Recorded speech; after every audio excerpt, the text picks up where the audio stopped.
I'm excited to introduce Jake Norton, the United Nations Ambassador for Mountain Partnerships. Jake's presentation, 100 Years of Everest, is tailored for our learning community, the Expeditionary School at Black River, right here in Ludlow.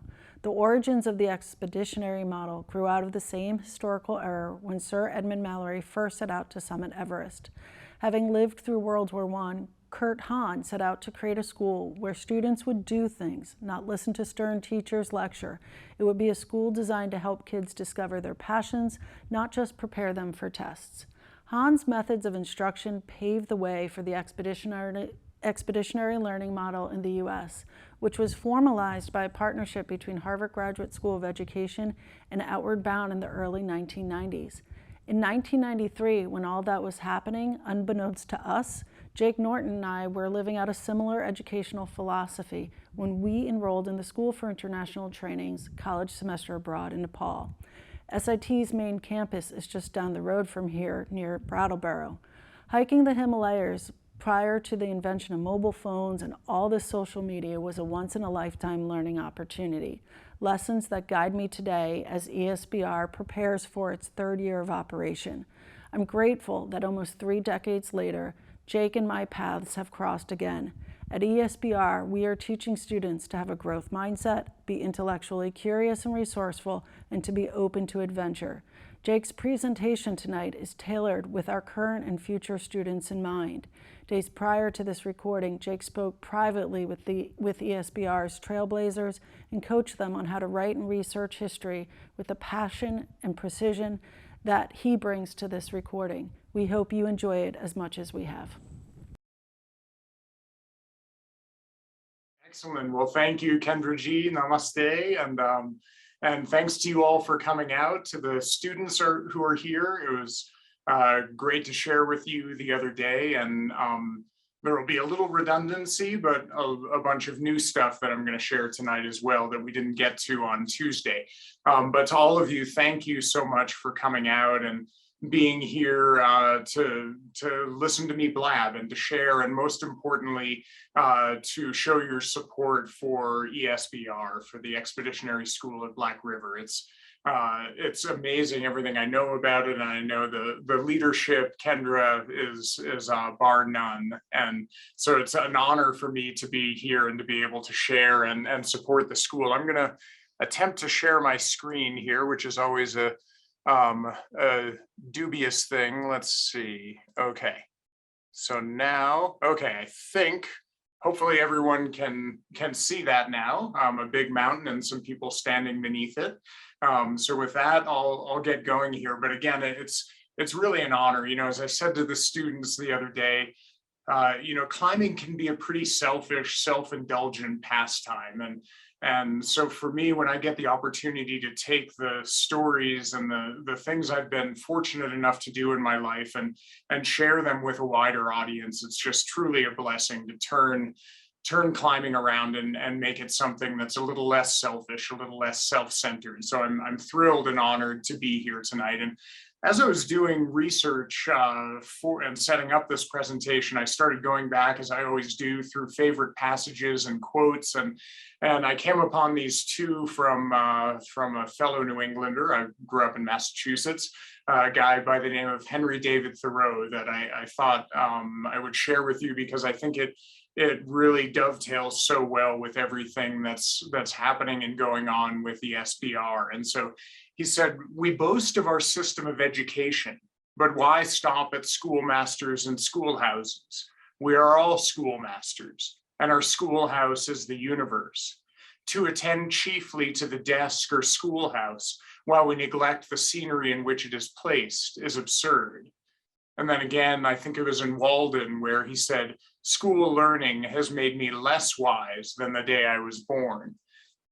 And to me, those are two incredibly meaningful and profound quotes that really get at the heart of expeditionary learning, that, you know, our society drives us so much in this vein of just gathering knowledge and being solely in a cerebral mode, when I think, as we all know, the more we can combine the cerebral and the physical and break out of traditional patterns and modes and take new pathways and channels, that's exploration, that's expeditionary learning, and that's something that informs the whole body, informs the whole being, and really carries us through as we go forward in life. And, for me, this style of learning is something that I wish I had come upon at a much earlier age. I grew up, as I mentioned, in the mountaineering heartland of Topsfield, Mass, about 30 miles north of Boston.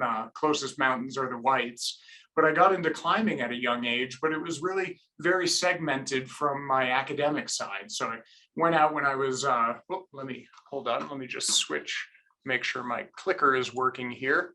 Okay, it's not for some reason. Okay, now there, hopefully the slides changed. So when I was 12 years old, I went out and climbed Mount Rainier, and I found that I loved the mountains. I loved that physical feeling of challenging myself, of pushing myself, of overcoming obstacles and hurdles, not just mentally, not just physically, but both at the same time. And so that really opened up the mountains and the mountain realm to me, and I fell in love. And so I started climbing as much as I could. And that trip to Rainier eventually led to climbs in the Wind River Range in Wyoming and further on. But it wasn't until I was 18, a senior at a school over in New Hampshire, the Holderness School, that for the first time I got to actually combine the academic realm and the expeditionary realm. And during my senior project at Holderness, I had this harebrained idea of going to Nepal and trying to climb a peak, and in my naivete, writing a paper on the people of Nepal, which I found is a much bigger subject than one paper, but I knew nothing at the time. But that was my first opportunity to really combine my love for the mountains and going on trips and adventures and doing things physically with the academic realm. And that opened up in turn a whole new realm for me, and a lifelong love and passion for the mountains of the Himalaya, and specifically of Nepal and the culture and people which live amongst there. And from after that trip, it was about a year later that I found myself back in Nepal on a semester abroad program with the School for International Training, as you all probably know, based out of Brattleboro, Vermont. And that's where I met an incredible group of people, but especially the woman on the left-hand side in this photo, in the green shirt, Kendra Rickerby. We were classmates in Nepal on that semester abroad. And just incredible memories from that trip and that whole adventure and experience. But that was, again, my second step into this mode of more expeditionary learning, of really diving into something deeply, not just cerebrally, not just physically, but both altogether. And I found through those trips and all my trips in the mountains that not only did I love the mountains, but I loved sharing the mountains. I loved sharing them with other people and showing them the things that were important to me. And so that led me to start working also to some degree as an educator. So I continued onward in my life and career. I started guiding on Mount Rainier out in Washington State. That led me to Mount McKinley, Denali in Alaska, and then to Cho-Oyu, the sixth highest peak in the world in Tibet. And wonderful expeditions and experiences. I was able in 2004 to follow in the footsteps of Sir Ernest Shackleton and guide 9 clients with a couple of friends across South Georgia Island on his famed final days of that expedition. And then returning to the Himalaya to climb a peak that's very unknown to the world. It's called Gurla Mandata. It's nearly 8,000 meters on the border of Nepal and Tibet, but we were only the 13th team to ever get to the mountain and climb it. And also to step in the footsteps of a lot of my heroes. For me, a lot of the history of the mountains is really wrapped up in the people, or my love of the mountains rather, is wrapped up in the people who came before and charted the course. And so this is a shot from 1963 on a film project I did on the first ascent of the West Ridge of Mount Everest with Tom Hornbein and a guy who's considered the grandfather of expeditionary learning, Willie Unsold, who was a founder of Outward Bound and also of Evergreen State College out in Washington. So some incredible expeditions that I've been fortunate enough to be a part of. And in 2013, some friends of mine and I followed the Ganges River in India from its source in the high Garhwal Himalaya of Uttarakhand, all the way down across the seething plains of North India to its terminus at the Bay of Bengal, and created a film trying to tell the revered and reviled dichotomous nature of this incredibly important waterway. And again, some other fascinating, wonderful expeditions. I was able to return to Nepal. This is actually the village that Kendra and I studied in, a village called Dapcha Shimpati. I returned there after the earthquake of 2015, which devastated much of Nepal, and was doing a film on how Nepalese could rebuild, working with architects who had devised new ways for poor people to rebuild in earthquake-prone zones. And also, this was one of my favorite trips, going to the semi-autonomous kingdom of Mustang in northern Nepal and investigating these ancient sky tombs that are up there. Just a phenomenal expedition with scientists and archaeologists and some of us climbers who had accessed these caves and pull out 3,000-year-old human remains that had been interned and reinterred. And the scientists were trying to trace some of the highest people to ever settle in the high Himalayan ranges. So all these incredible expeditions over the years, and sorry, one of my monitors is not updating, so I'm just shifting along here as we talk.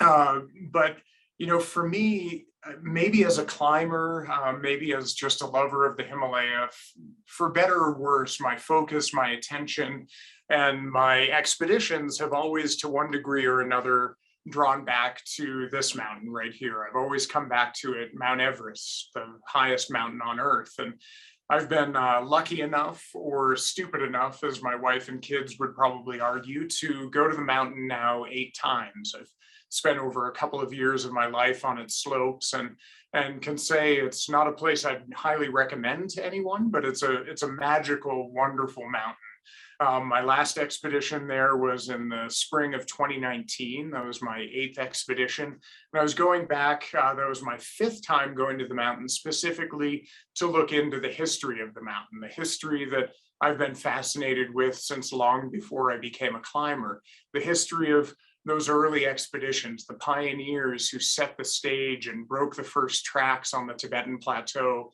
100 years ago. And that's really what I want to talk with you all about tonight. Some of that incredible semi-ancient history of Mount Everest, and what it tells us about the mountain, about ourselves, and about this idea of expeditions and expeditionary learning. So let's dive into a little bit of the history now to begin in earnest. So sorry again to keep moving forward, but screens are playing tricks on me right now. So Mount Everest, so it's known the world around now. It's kind of almost a household word, but it wasn't much more than a century ago that it really wasn't. Nobody really in the Western world knew what it was or where it was. And that all changed for most of the Western world in 1856, when the guy you can see on the left here, a Bengali mathematician named Radhanath Sikdar, burst into the Surveyor General of India's office, the man by the name of Andrew Waugh, and exclaimed, "Sir, I've discovered the highest mountain on Earth." Well, the peak he was referring to, if you can see my cursor, was right about in this area here.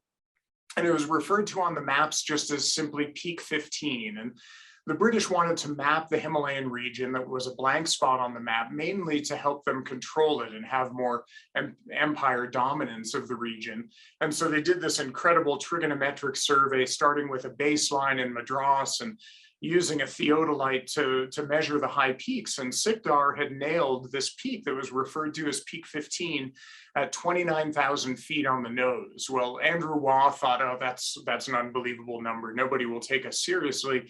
So he wrote it down as 29,002 feet. And the cheesy joke goes that Andrew Waugh was the first person to put 2 feet on the summit of Mount Everest. Ha ha ha. But you can tell all your friends that now and make them die with corniness.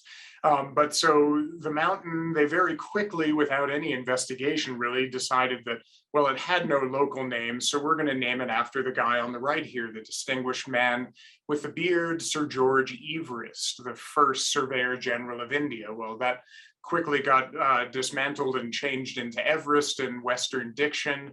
And but unfortunately, it shows that the British cartographers never really took the time to look very deeply at the story of Mount Everest, because had they looked deeply, they would have found that there were local names for the mountain, which Sir George Everest was very much a proponent of finding and using the local names when they were available.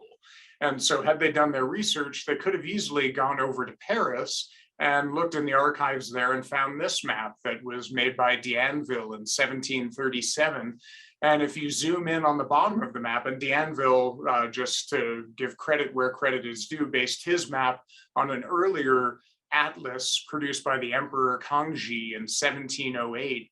And he used Jesuit cartographers who used Tibetan scholars to go and map these regions. But D'Anville's map, if you look down in the southern portion right here, has a range of mountains and a high peak that are labeled Chumulongma. And if you know the different names of Mount Everest, from the north, the Tibetan-speaking area, they've always called Mount Everest Chomolungma, goddess mother of the universe, and Chumulongma sure sounds like Chomolungma to me. So that number was actually that name rather was actually known in the Western world as early as 1708. But for the Western world, it's always been known, for better or worse, as Mount Everest. And the first real attempts to get anywhere near Mount Everest, keep in mind, this was the early 20th century. Tibet was a hermit kingdom. It was sealed off from much of the world. And the first attempt to get anywhere near it with any determination was by this guy here, a young filmmaker, an army officer stationed in Darjeeling, India, by the name of John Baptist Lucius Noel. And in 1913, he went AWOL from his army post in Darjeeling, dressed as a Tibetan pilgrim, and he snuck into forbidden Tibet. And he actually made it within 40 miles of the mountain before being captured by the Tibetan authorities and sent back to India.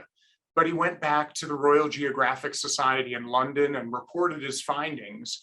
And that eventually led to the 1921 reconnaissance expedition. But in 1919, gearing up for getting the Royal Geographic and the Alpine Club to sponsor an expedition, this is what John Noel said to the Royal Geographic Society. He said, "Attention during the last few years has been focused more and more upon the Himalaya. And now that the poles have been reached, it is generally felt that the next and equally important task is the exploration and mapping of Mount Everest. It cannot be long before the culminating summit of the world is visited, and its ridges, valleys, and glaciers are mapped and photographed. This would perhaps have already been done, as we know, but for the war." And of course, he was speaking of World War I, which Britain had just emerged from, deeply scarred. They were losing parts of their empire at this time. They had already lost the race to the poles, and Mount Everest, standing as the third pole in their area, in their empire in South Asia, they determined that was the prize they needed to get, and they went after it with all they had. So in 1921, thanks to John Baptist Lucius Noel and the Royal Geographic and Alpine Club support, they put together the 1921 reconnaissance expedition with this motley crew of characters here. And if you look down in the lower left, you'll see a character that will come up again and again in this story. That's George Herbert Lee Mallory. He was one of the preeminent mountaineers of the time, and on this 21 expedition, the gentleman second from the back left with the beard, a distinguished guy, his name is Teddy Norton. I'm often asked if I'm any relation to him, and as I understand it, he comes from a long line of distinguished British gentlemen, and as I understand my family, we come from a long line of distinguished Irish drunks, and so I don't think there's any direct relationship. But the 21 team, it was the 1921 reconnaissance expedition. And it was truly a reconnaissance. Again, no foreigner had been within 40 miles of the mountain before. They had no idea how to approach it, no idea if the human body could even withstand extreme altitudes. And so they first went in on a different side of the mountain than is now climbed commonly today. And early in that expedition, George Mallory and Guy Bullock went into the east face, the Kangshung face of the mountain. It's an amazingly beautiful, stormy, magical valley but the challenge is you often don't see the mountains at all. It looks like this. I took this photo when I was there in the year 2000, and you get just glimpses of these peaks rising 10,000 feet above you, and then they disappear into the clouds again. And one day from a small yak village called Petong Ringmo at about 17,000 feet, Mallory and Bullock opened the door to their tent, and the mist started to clear, and out of the ether arose this view. A 10,000-foot overhanging wall of rock, snow, and ice. I can just imagine Mallory and Bullock sitting there staring up at this view, 12,000 feet rising above them, and scratching their chins and saying, "I say, George, that's quite a bit of real estate there. Why don't we go around the other side and see if there's a better route on that side?" And so they did that. Mallory would later go on to describe this view as, quote, "a vile excrescence from the maw of the universe." And he noted that it was, quote, "emphatically not for us." And so they went off to the right out of frame here, and they ended up finding a pass there called the Rapula. And from the top of that pass, they could gaze over, and you can see here. So this is Mount Everest, this is Mount Lhotse, this is the northeast ridge, the right-hand skyline is the north ridge. And so from the Rapula, once they got a bit further from where this photo was taken, they could gaze in and they could see this valley right here they never knew existed. This valley here, they had been to the other side of this col called the North Col from the north side, or south side rather, but they didn't know how on earth to get to it. But from their observations from the Rapula and the observations of their Canadian cartographer on the expedition, they were able to put together and find this hidden valley, the northeast fork of the Rongbuk Glacier. They went up there and they managed to make it up to the North Col in 1921 before they ran out of steam and the expedition was over. But they had found the route to the North Col and on to the North Ridge, which again, you can see on the right-hand skyline, and that's the common route climbed today. So they went home in 1921, came back strong and ready in 1922. This is the 1922 team here, led by the guy in the middle there, Teddy Roosevelt's evil twin, Brigadier General Charles Granville Bruce. And again, in the lower right, he must have liked that position in these team photos. That's George Mallory again, back for his second attempt on the mountain. And in 1922, they made incredible strides on the peak. So this photo was taken in May of 1922 as George Mallory, Teddy Norton, and Howard Somerville reached an oxygenless high point on the mountain of nearly 27,000 feet without bottled oxygen. And keep in mind that they were doing this climb in those days in tweed coats and woolen knickers and leather boots. So to climb to nearly 27,000 feet without oxygen is just mind-blowing. It's incredible. And several days after their record, Jeffrey Bruce and Australian George Ingle Finch broke their record altitude-wise using bottled oxygen and made it to nearly 27,500 feet on the north face. They would have climbed higher had Jeffrey Bruce's oxygen system not malfunctioned. So they made incredible strides in 1922, but then towards the end of the expedition in early June of that year, they were making one final summit attempt going up the North Col headwall under the leadership of George Mallory and Howard Somerville. And tragically, they kicked off a massive avalanche that grabbed and killed 7 Tibetan and Nepali porters, dumping them into a crevasse. It was the first climbing deaths on Mount Everest ever recorded and put an abrupt and tragic end to the 1922 expedition. Well, they took the next year off to regroup and fundraise, and then they came back in 1924 for what was but hands down the most famous of all the pre-World War II expeditions. And we'll come back to the 1924 expedition later on. This was the view of them in 1924, looking out from the Pangla Pass, which now has a paved road going over it. It's about 19,000 feet, but looking out from on the Pangla to Mount Everest, you can just make out here in the distance. Pretty incredible view. And again, this was the most famous of all the pre-World War II expeditions. And we'll talk a lot more about that in a little bit.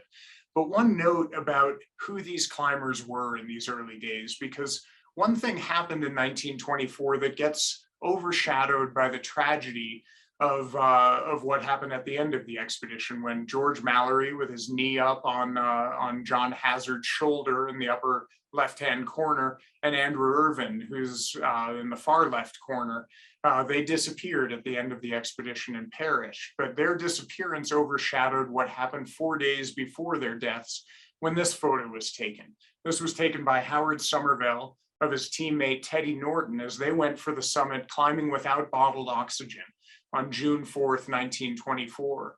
And Somerville wasn't feeling that great that day. He didn't know it at the time, but had frostbitten the lining of his throat. He had to later in the day give himself the Heimlich on his ice axe as he choked up the lining of his throat. But so he wasn't feeling so good that day, understandably. So let Norton continue on. And Norton continued over into this area right here, into the Great Couloir, and made it roughly to this position here before turning around in waist-deep snow he didn't feel comfortable climbing on. But nonetheless, Norton, without bottled oxygen and a tweed coat and woolen knickers, made it to 28,165 feet on June 4th, 1924.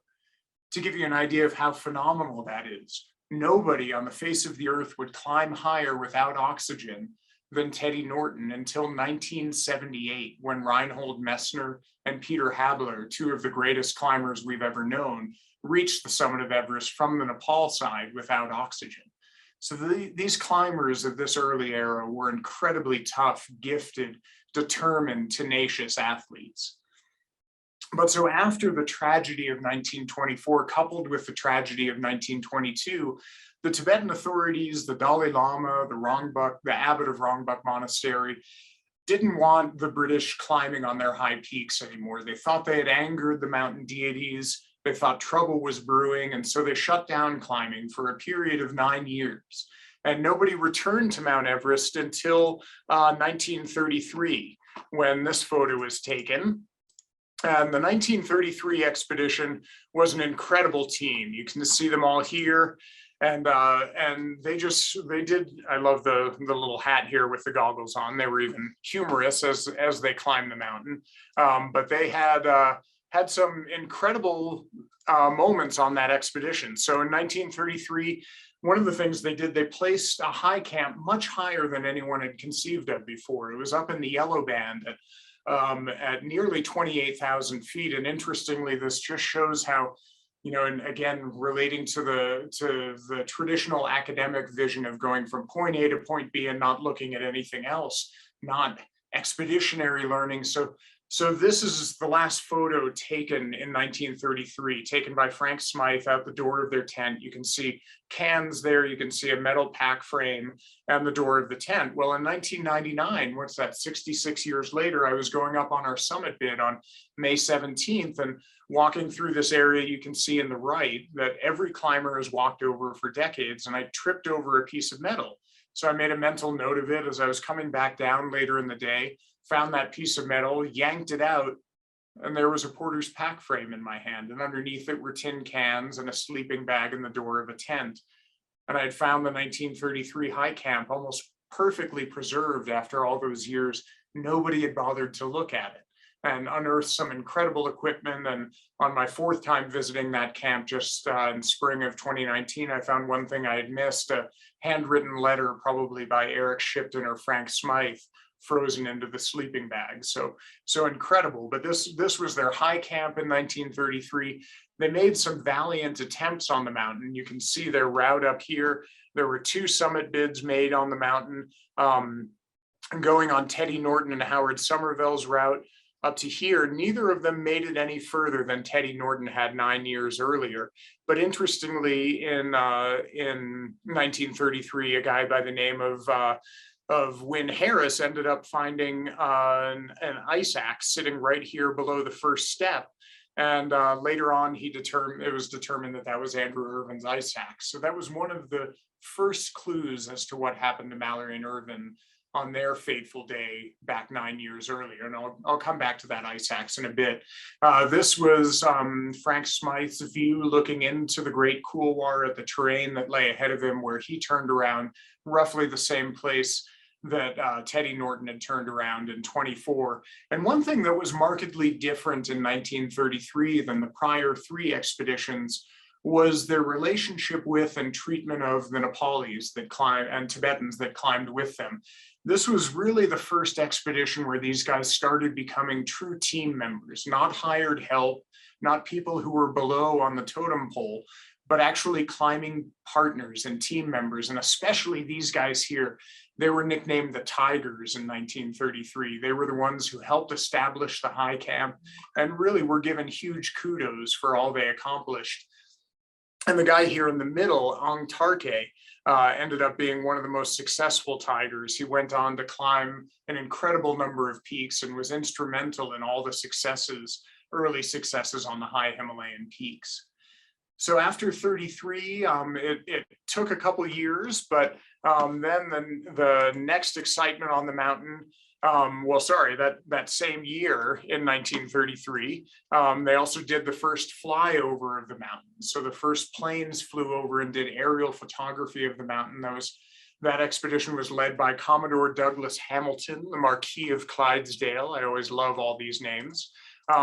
And then in 1934, there was a bit of craziness that happened on the mountain when this guy, an eccentric and a wannabe climber named Maurice Wilson, decided that he was going to climb Mount Everest. He had never really climbed before, and he wasn't all that great of a pilot, but he taught himself a bit of climbing, taught himself enough piloting skills to take his plane, the Gypsy Moth, and fly it, eventually crash landing in India, where his plane was confiscated. He made his way up to Darjeeling, convinced a few Nepalis to go with him, made his way to Tibet with 3 porters from the 1933 expedition, and eventually, after they deserted him, saying, "You're going to get yourself killed, we don't want to be a part of it," he disappeared into thin air on the North Col, only to be found by later expeditions. The Chinese in 1960, we found his remains in 1999. And there's a wonderful book that came out a couple of years ago about Maurice Wilson called The Moth and the Mountain. So if you're interested in eccentric Everest history, that's certainly one to pick up. So that was 1934. And then in 1935, there was an incredible expedition that came back to the mountain. It was led by the legendary Eric Shipton, and Shipton was really focused on lightweight expeditions. He didn't want these huge monumental expeditions. He wanted to climb small and light with a team of dedicated climbers.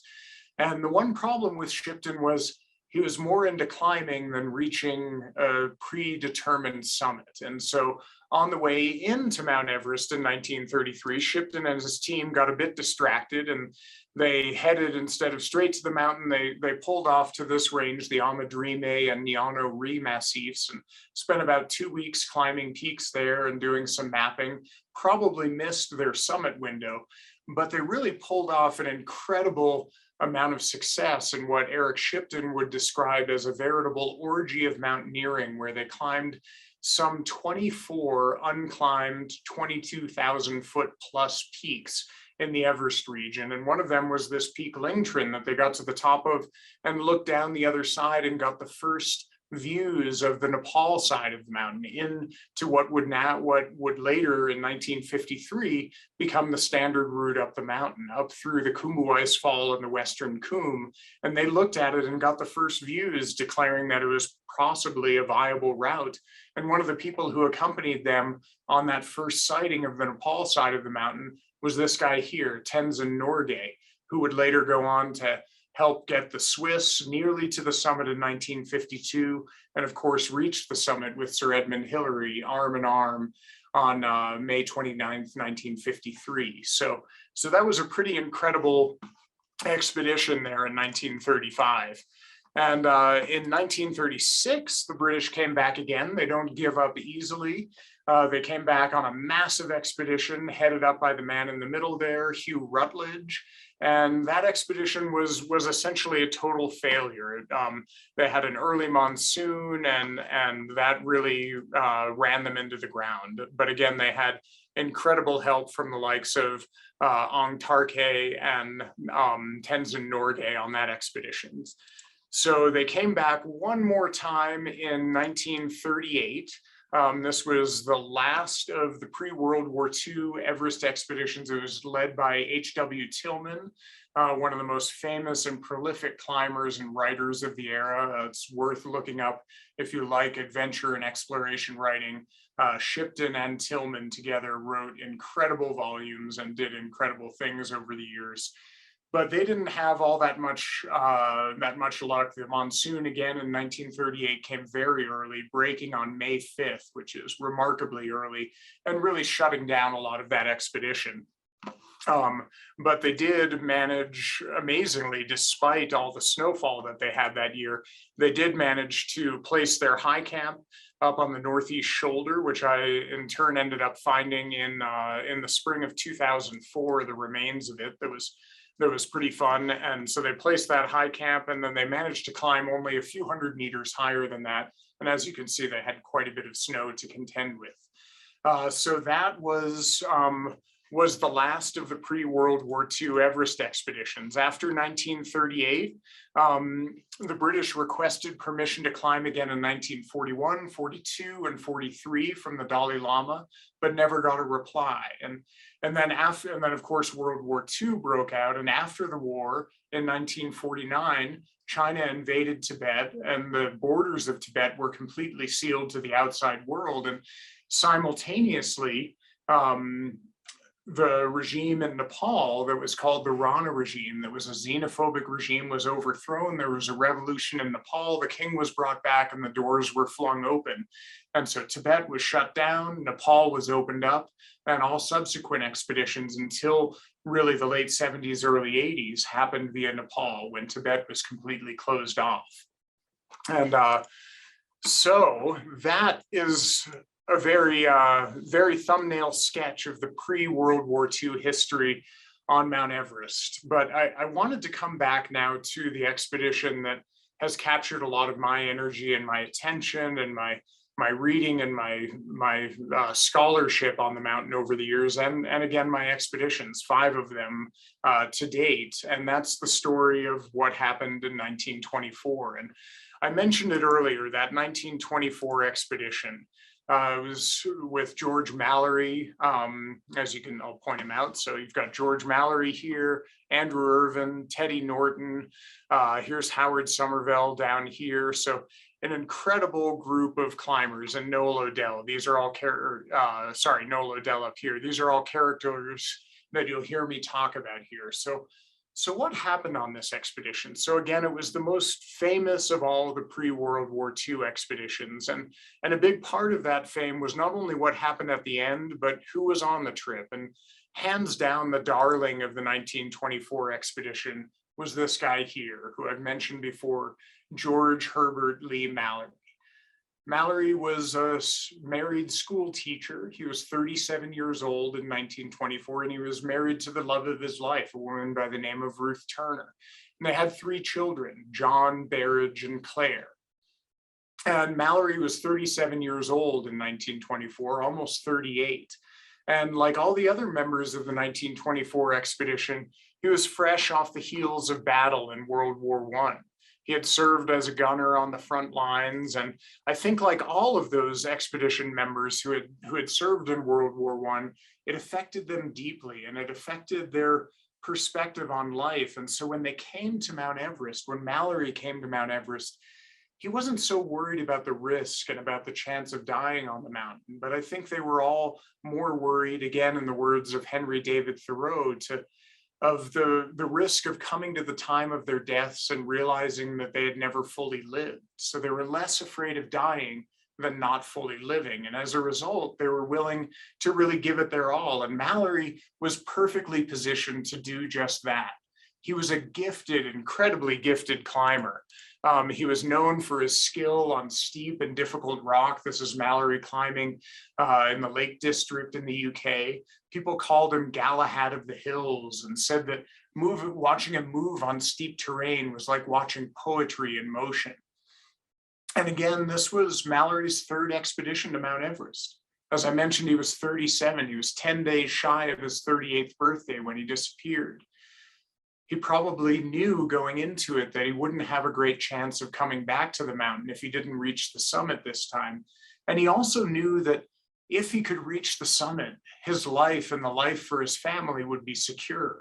So he was bound and determined in 1924 to reach the summit of Mount Everest, something that he had tried on 2 prior expeditions to do.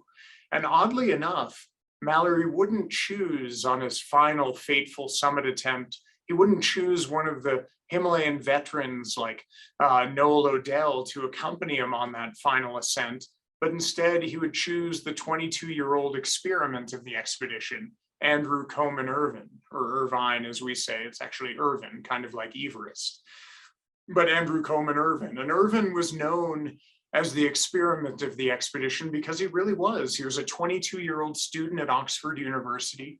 He had gone climbing and ski mountaineering in Spitsbergen in Norway, and he was a gifted athlete. He was one of the top rowers on the crew team at Oxford, but he really had very little climbing experience and got his position on the expedition thanks to his friendship and experience with Noel Odell.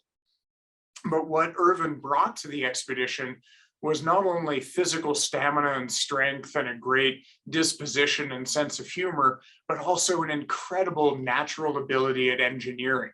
If you read a little bit about Irvin, when he was a teenager during World War I, he realized the problem with planes fighting in World War I was they couldn't have machine guns mounted on the front because they blow their own propellers off. So as a teenager, he designed and submitted to the British Air Force a design for a machine gun that would be timed with the rotors of the propeller. And they actually took him up on it. And he helped design one of the first machine guns for planes. And then for the 24 Everest expedition, they got to Darjeeling with a very rudimentary non-functional oxygen system that Irvin rebuilt on the 5-week walk to Everest Base Camp and put together a functioning system. And by the time Mallory and Irvin set off for their summit bid, Mallory was determined that oxygen was the way to go. So it was logical for him to choose Andrew Irvin, who knew the system at that point better than anyone else. And so together, Mallory and Irvin, as you can see here, Mallory on the right, Irvin on the left, the grizzled Himalayan veteran and the young experiment marched up the mountain and into the pages of history. And I've always loved this particular photo because I think it shows their personalities so well. You can see Mallory with a look of grim determination, his jaw set. He's going for the summit come hell or high water this year. And then you look at Irvin next to him with kind of the dorky hat and the naive grin on his face. And I just can't help but wonder, does Irvin at this point know for sure what he's getting himself into, going for the top of the world with George Mallory? But this was the last photo ever taken of Mallory and Irvin alive. And I'll zoom in here. It was taken on June 6, 1924, as the two geared up at Camp 4 at the North Col, 23,000 feet. You can see Irvin on the right with the 2 oxygen cylinders on his back, and Mallory on the left, long wooden ice axe and the little 1924 version of gaiters called puttees wrapped around his lower leg. And since this was the last photo ever taken of the 2 of them alive, I think it's really important to illustrate what they might have seen and encountered on the upper mountain. So I'll use some of my photos from my expeditions on the route to show you what they might have seen. So again, the day is June 6, 1924. Mallory and Irvin leave the relative peace and security of the North Col and begin walking up the giant whaleback North Ridge. It's the snowy ridge you can see in the background there. And the climbing is difficult, but it's also spectacular. As they move up the mountain, they get these incredible views. Peaks that once towered above them begin to disappear beneath their feet. And after 5 or 6 hours of climbing, they get to Camp 5, a tiny camp perched at about 25,500 feet on the lee side of the North Ridge with spectacular views looking out at the Himalayan giants of Cho Yu and Gyachung Kong. And you can see how tiny and precarious that camp was back in 1924 from that photo. But it's also a camp with, again, spectacular views. You're looking out at the spine of the Great Himalaya Range, and it's just absolutely spectacular. And the next day, they would head up higher, up to Camp 6 at nearly 27,000 feet. Their Camp 6 was a little bit different than where our Camp 6 is today. This is actually contemporary Camp 6. Theirs was off on the North Ridge, a little more protected from the hellacious winds you get up this high on the mountain. But the views from there are about the same. This one looking west at sunset, And if you spun around, they probably would have looked at the same view I always marvel at, the Northeast Ridge crest. And I think for Mallory and Irvin back on June 7th, 1924, this would have been both an inspiring and also daunting view, because as they looked up at the ridge from this viewpoint, they would have seen all the obstacles laid out ahead of them. The yellow band here, an ancient band of limestone, which they would have been able to navigate quite easily. The first step, so about 60 to 80 feet of crumbling rock and rotten snow, and then the second step.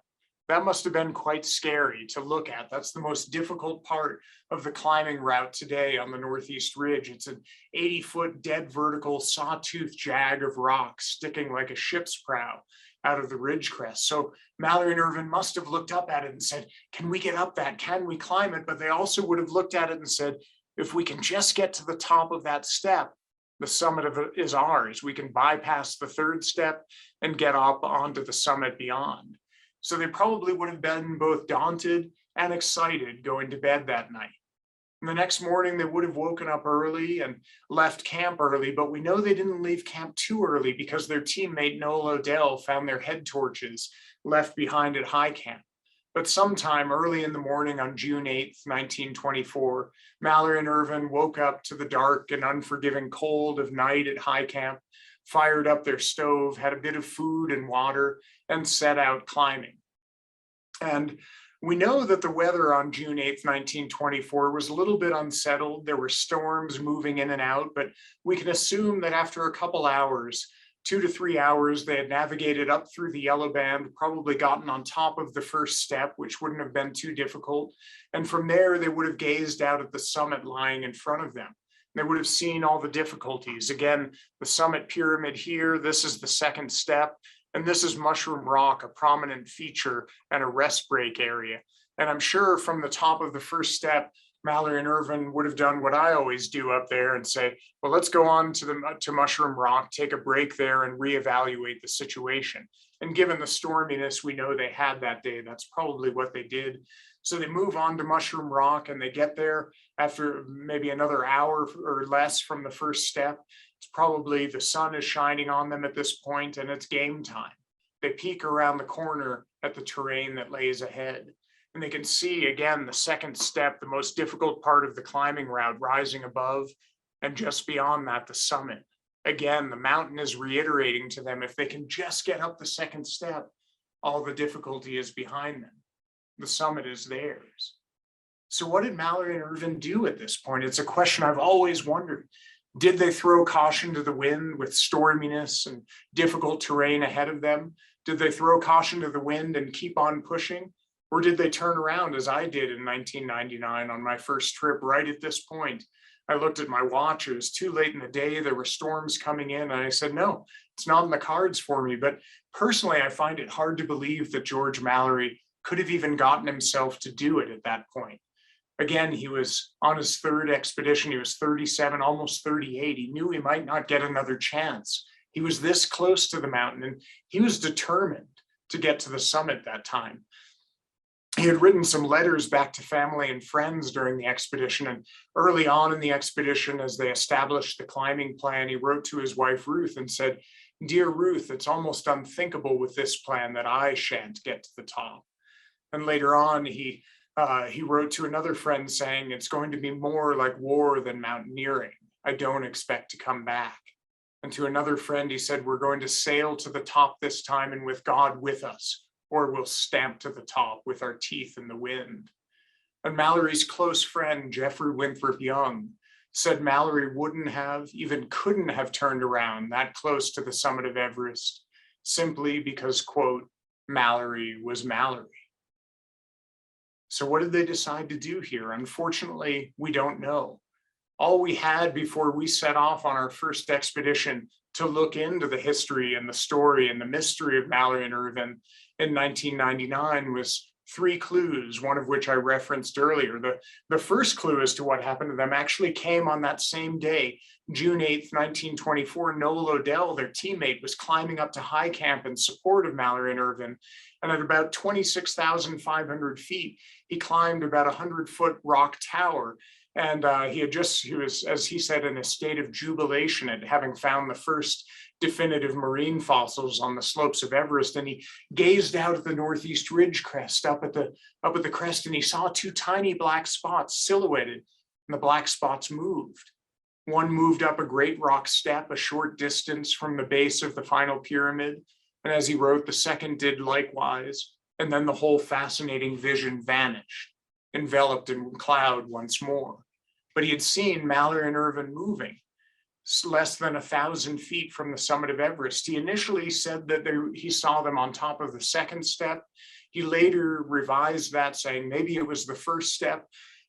And he went back and forth on that many times before his death in the mid-80s. But what we do know is that Noel Odell saw the two climbing less than 1,000 feet from the summit at about 12:50 in the afternoon on June 8th, 1924. The next clue came in 1933, as I mentioned earlier, when Wager and Wynne Harris were climbing along Mallory and Irvin's intended route, and below the first step, Wynne Harris found this, an ice axe lying in the rubble. He picked it up, left his in its place, and back at base camp, it was identified as Andrew Irvin's ice axe because of 3 hash marks that were carved into the shaft. And then the final clue came in 1975 when the Chinese were making what turned out to be their second successful summit of the north side of Mount Everest. They had climbed it first in 1960. And yes, you can see here, they actually did induct members into the Communist Party at over 8,000 meters. That's either insanity or dedication to an ideal. I'm not sure which. But one of their climbers, Wang Hung Bao, at high camp, walked out about 20 minutes from their high camp and didn't tell anyone until 2 years later what he found. But he later told a Japanese climber named Hasegawa that he found a body. And it disintegrated when he touched the clothing. And Hasegawa thought maybe it was a fallen member of the Chinese 1960 expedition. So he asked, was it Chinese? And Wang Hung Bao said emphatically, English dead. Well, it had to be Mallory or Irvin, as nobody else had died that high on the mountain. So those were our 3 clues that we set off with, not much to go off. That, and coupled with the incredible research done by a Bostonian who went to Dartmouth named Tom Holzell, who really wrote the book on the story of Mallory and Irvin, along with a British woman named Audrey Salkeld. But with all that information, we put together a team led by my friend here. This was in 1999, Eric Simonson. You can see right there our expedition researcher, Jochen Hemleb, who's actually not in this picture, surprisingly. But then another New Englander, Tom Pollard, lives over in New Hampshire, Conrad Anker, Dave Hahn, Graham Hoyland, our Dr. Lee Myers, that's me, much younger, Tap Richards, Andy Politz, Peter Firstbrook, and Javid. And so an amazing team of people armed with those little bit of clues. We set off to try and solve the mystery of Mallory and Irvin. And everything went swimmingly for us on that expedition. We were the first team to arrive at the mountain. We set up our camps and put in fixed lines. And on the morning of May 1st, 1999, it all paid off beyond our wildest dreams. On that morning, and again, I'll point it out here, our team woke up here at 25,600 foot Camp 5. And our goal was a pretty humble one. We were going to climb up the north face on the modern route out here to Camp 6 and drop off some equipment, and then descend down into this snowy basin. This was a basin that our researcher, Jochen Hemleb, our historian, had decided was the best area to begin searching for evidence of Mallory and Irvin. So the 5 of us spread out into the basin that day, just trying to not cover the same ground twice and looking for anything that seemed out of place. And after about an hour and 45 minutes, incredible luck shone on our shoulders. One of our teammates, Conrad Anker, had walked over to this point to gaze into the great couloir. And as he was walking back, he stopped right about here to fix his crampons and happened to glance over his left shoulder back the way he had come. And he noticed something sticking out of the rubble that he had missed on first pass. So he went over to investigate.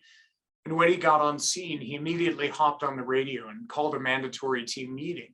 Well, we had been picking up VHF radio calls from China all day, and people were listening in. And so most of us just kind of ignored what Conrad had to say, but I was less than 100 meters from him and could see him frantically waving his ice axe above his head, and distinctly remember hearing him say that he had Snickers and tea. And I realized I didn't have any Snickers and tea. If I'm a team player. If Conrad had them, I'm going to go over there and lighten his load. So I nonchalantly walked over to where Conrad was. And when I got on scene, I was literally stunned into silence, because there was Conrad standing over the remains of what had become for all of us a fallen hero. He had found George Mallory on Everest in an hour and 45 minutes. And I still get goosebumps to this day, remembering the discovery of Mallory, the time we spent with him, and the incredible things we learned about he and Irvin's final days and hours on the mountain. And I truly find my words can't begin to do it justice and capture the emotion and poignance of it all. So I've got a video clip here that I'll share with you that I think tells it far better than my words ever could.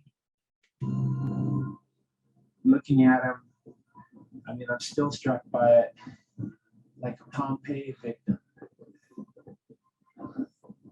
We were all just stunned into silence.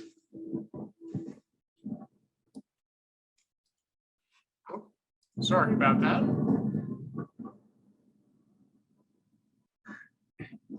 We all thought we were looking at Sandy Irvine. I went as far as scratching out a little tombstone for Irvine, so 1902 to 1924, and I noticed that right around his, pretty much the clothing on his back was ripped off aside from his collars, and I noticed some tags there. Derek, wait, this is George Mallory. Really? George Mallory. Oh my God. Oh my God. Yeah, George Mallory. Oh my God.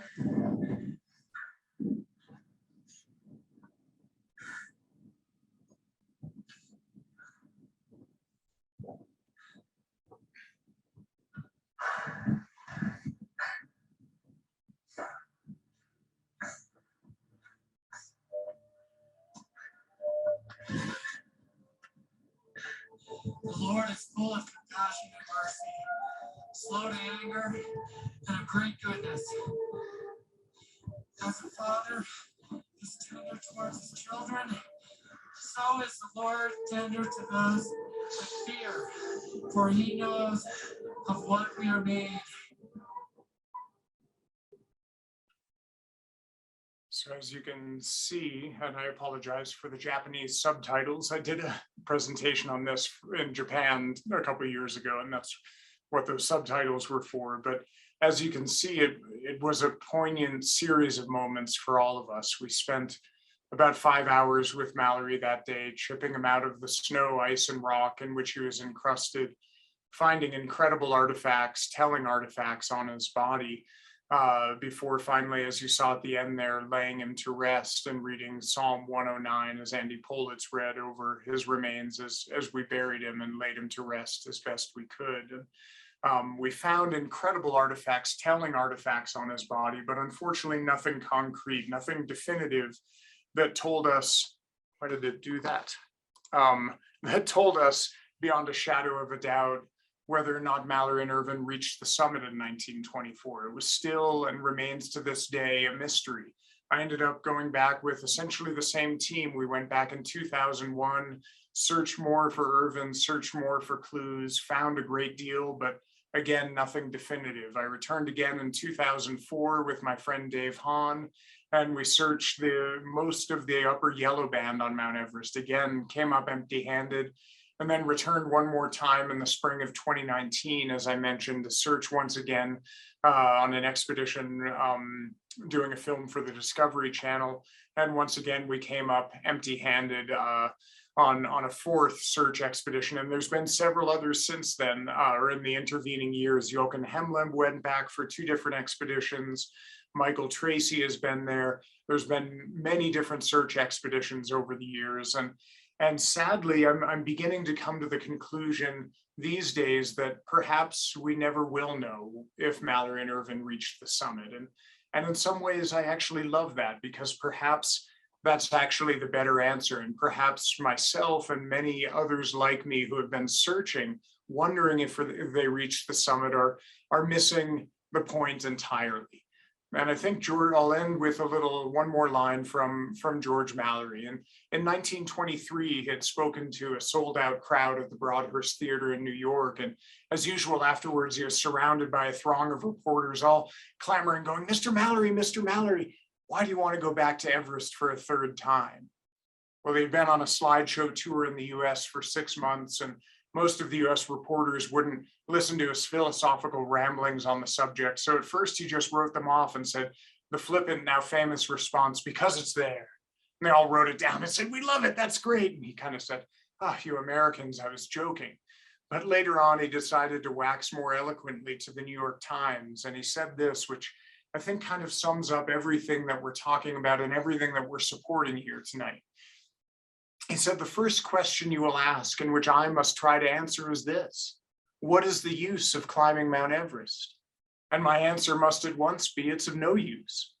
There isn't the slightest prospect of any gain whatsoever. Oh, sure, we may learn something about the functioning of the human body at high altitude, and maybe medical men can turn it around for the purposes of aviation. But otherwise, nothing will come of it. We shall not find a single bit of gold or silver or iron. We won't find a bit of tillable land to raise crops. Nothing, it's of no use. So if you cannot understand that there is something in man which strives for the summit of this mountain and goes out to meet it, that the adventure is the adventure of life itself, upward and forever upward, then you won't see why we go. What we get from this adventure is just sheer joy. And joy is, after all, the end of life. And I think the joy Mallory spoke of, the joy that lies in the process of everything that ESBR is trying to do here with the students here today, with the students coming in tomorrow, the joy of adventure, the joy of expeditionary learning, that's what Mallory is talking about. It's not about reaching the summit. It's not about getting the traditional A and moving on to a job as a stockbroker. It's about learning what your true passion is, learning about it with your entire body, your entire being, going on the uncharted courses sometimes and trying to reach the summit, but being satisfied with the journey, with the process, with the whole idea of exploration and adventure. And so again, I'll end with those words by George Mallory. Joy is the end of life. And I want to say thank you all again so much for coming out. Thank you, Kendra and Trevor and everyone at the Expeditionary School for letting me share with you tonight. And I know I rambled a little bit too long. I apologize for that, but I'd be happy if we have time to answer any questions and continue the dialogue. So thank you all very much. And again, namaste, as everyone says in Nepal, the spirit in me salutes the spirit which dwells within each and every one of you. And let's see, there. I'll close this out. Oh, there we go. Okay. Thank you, Jake. That was amazing. So we'll open it up. If anyone in the audience has any questions, you have the ability to unmute yourself, as well as if you want to turn your cameras on now, we can all be on screen. Yeah, that's great. And you know, one of the questions that always gets asked, but everyone's always afraid to ask, is how do you go to the bathroom up there? And my best answer for that is quickly and efficiently and safely. It's an unpleasant thing, so we'll get that one out of the way right now. But somebody must have a question, or did I put everyone asleep? Oh, no, definitely not. What is the future of the Ascent? What was that? I didn't So, quite catch. What is the future? Of the Ascent? What is the future of the ascents going forward with Everest, do you think? Yeah, so Everest, as you all are probably aware, it's a quite different mountain than it was in 1924 or than it was when I first went there in 1999. You've probably seen the photos of lines of people queued up on the southeast ridge route via Nepal, and that happens on the north side too. It's become a junk show in a lot of ways, and sadly, as I was telling the students the other day, I really see Everest as nothing more than a hyper dramatic microcosm of our world, and we see the most beautiful things on Mount Everest and the most atrocious things, and like our world, we see a lot of things happening on Everest that are motivated by money and ego. And I think that's really the driving force behind the problems there today, where climbers and outfitters who, they're going to the mountain with the idea of making the most money and reaching the summit. And they're missing the journey, they're missing the process. And as a result, a lot of people are getting injured and killed. And so the future of Everest, I don't really know. I have what I wish would be the future of it, that it would be managed more properly, either by the governments of Nepal and China, or by the outfitters themselves, and with accountability held up, and done more like mountains like Mount Rainier and the Grand Teton and Denali are managed here. The reality is I don't foresee much changing in the near future. I think it's probably going to get worse before it gets better. As we all know, humans were a simplistic species that seems to learn things the hard way, often having to experience the hard way multiple times. And it may take some time before the need for change sinks in on Everest, sadly. So I hope that answers your question or gets to the root of it. So we have another question regarding the condition of Mallory's body. Just from the pictures, it looks like it was pretty well preserved. Can you just maybe give a little insight there?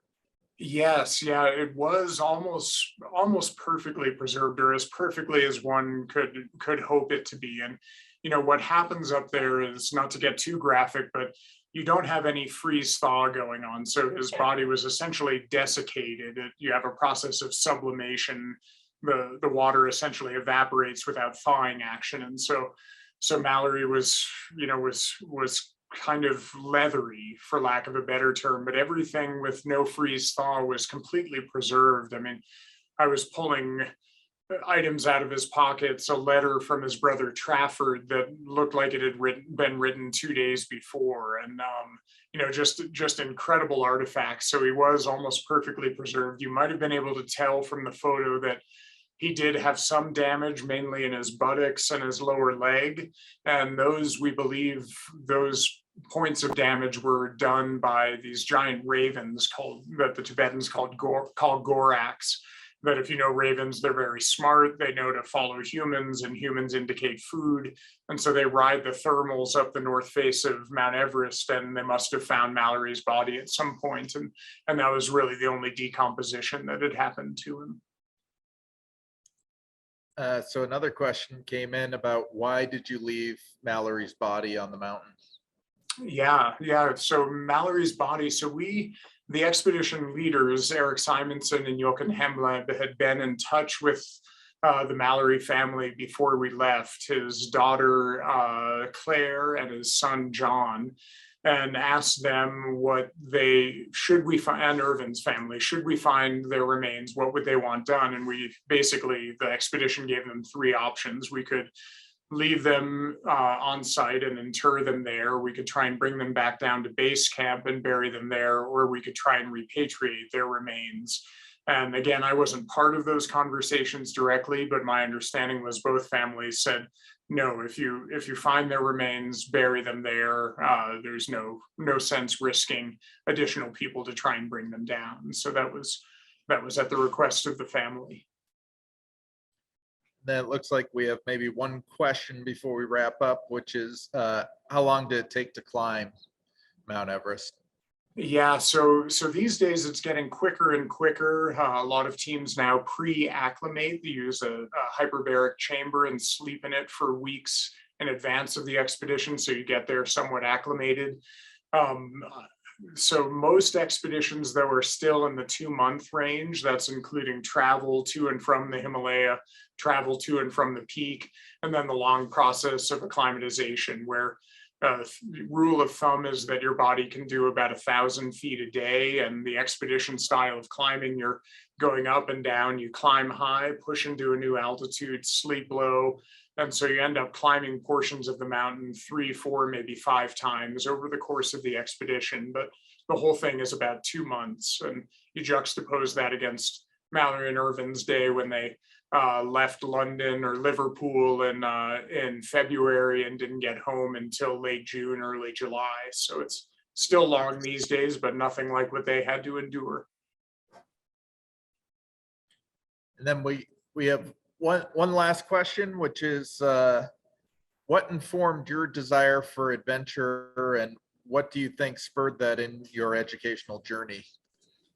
Yeah, so, for me, it was really even before I was into climbing. As a kid, I would sit at home before I could digest the articles and pour through back issues of National Geographic. I'm sure a lot of us did that. And it just fascinated me, this idea of this vast, incomprehensible world outside the boundaries of Topsfield, Mass, and that I could maybe one day go there and explore the forgotten or the blank spots on the map. And so that from my youngest days was always a fascination with me. And then when I got into climbing, I really found that love of physical adventure combined with cerebral, the academic adventure was what I loved most. And that just carried me forward in everything I've done. And, and I've been hands down very fortunate, but I guess also to some degree very determined to make sure that that's always remained a part of my life, and that